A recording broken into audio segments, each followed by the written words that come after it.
Hi there, welcome to Root Stem, and in today's video I'm going to show you how to paint up the Skaven Clanrats really quick, really easy, and to get a really nice looking effect.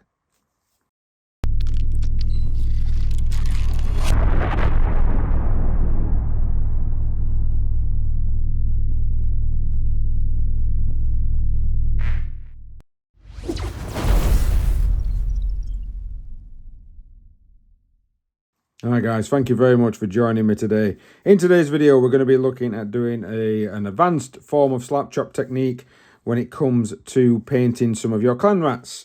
I've gone for this type of technique because it's going to be fast, it's going to be quick, it's going to be easy. I'm not going to have to get the airbrush out. All I need is a couple of brushes. For a dry brush we're going to need a variety of greys, don't get me wrong. But after that, we can literally just start putting on stuff like Typhus Corrosion and a lot of the contrast paints to get to this stage. So, all you need to do is to prep your model, remove those mold lines. Let's get it sprayed black. So make sure that the figure is sprayed black to start with. We're then going to use some Storm Vermin Fur as the initial dry brush. Once your Storm Vermin Fur is down, we're then going to shift to Administratum Grey. Just repeat process, just not as heavy. Once that's down, the third highlight using some grey sear. Now you've got it to this stage, you can leave it here if you wish, but I'm just going to put like an edge dry brush of Ulthun Grey onto the model, and that will help the contrast paint later on. Now we've got all the whites down, we're going to hit it with some Guilliman Flesh. I'm going to go over all of the flesh areas. And I'm even going to paint in the fur with this colour. Now that the rat skin is dry, we're going to get some Gorgon for fur contrast.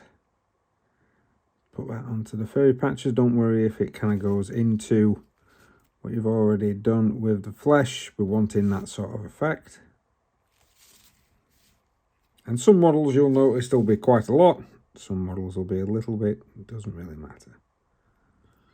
Next up, we're going to be using some Blood Angels Red. We're just going to be painting this onto any of the cloth. Now, if you decide that you want to have your Clanrats in a different colour, paint a different colour for this bit.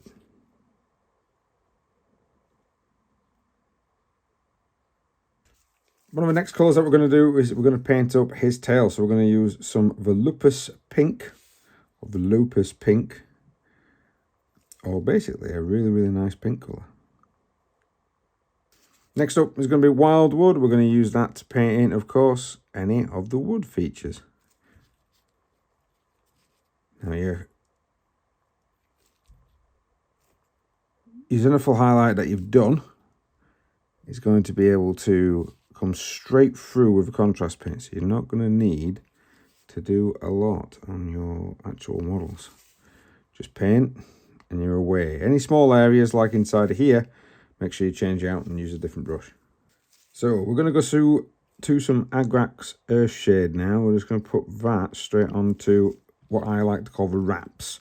So anything that's kind of wrapped around the feet on other models, or items that are wrapped around the weapons, kind of ladle it in a little bit, because if it can be a bit, some of the older Agrax Earthshades seems to be a bit darker, which is fine. The newer stuff, you just need to either lay it on a little thick or make sure that you use a couple of different coats. Now on this section, as you can see, we put on some Screaming Bell. We've done that onto the hat because this one's going to be a leader unit. You don't actually have to have that on the hat if you don't want to. But I wanted to have the armour quite rust or rust effect.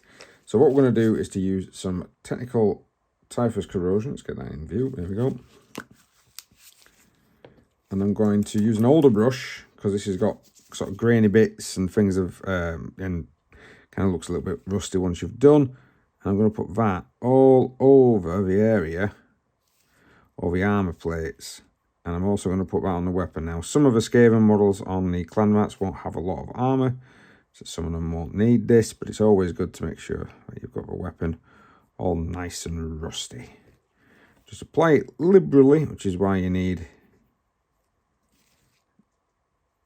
the old brush. And then, of course, when it has dried, Now, once that has dried, and you've got, of course, your Screaming Bell. The Screaming Bell, we're just going to stick some Agrax Earthshade wash over the top of it. Don't think I need to show you guys how to do that, but we are going to dry brush some Iron Hand Steel onto here. And I've got a really old school small dry brush here. And we're just kind of just, as if you're painting it on, we're trying to catch bits, we're not trying to catch bits.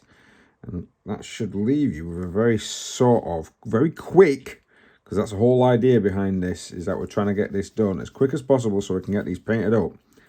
And we are creating quick and effective looking armies and models. And by just quickly doing that, make sure you get the front of the chest, by quickly dry brushing that silver on there, on top of a Typhus Corrosion. You could do all sorts of different things. If you wanted to make it more orange and more rusty, you can do, but you just end up with a very quick, very nice looking, this is a rusted effect. And here is the completed figure. I've gone and sprayed it with some varnish already. And as you can see, it looks pretty good to say that I've only really done a Slapchop effect. Once you've got the dry brushing down and then you start putting on those layers of contrast paint, it comes through very quick, very easy. And as you can see, it gives a really good result. And I really do like the effect that we've got going with the armour. That combination of Typhus Corrosion with a bit of a dry brush on top works wonders for armies such as Skaven. You could probably even do it with Orcs. And if 40k, you could possibly do that type of technique in a Genestealer cult. Well, thank you very much for watching, guys. Please like, share, subscribe, hit that notification button if you do want to see more. And we'll see you next time.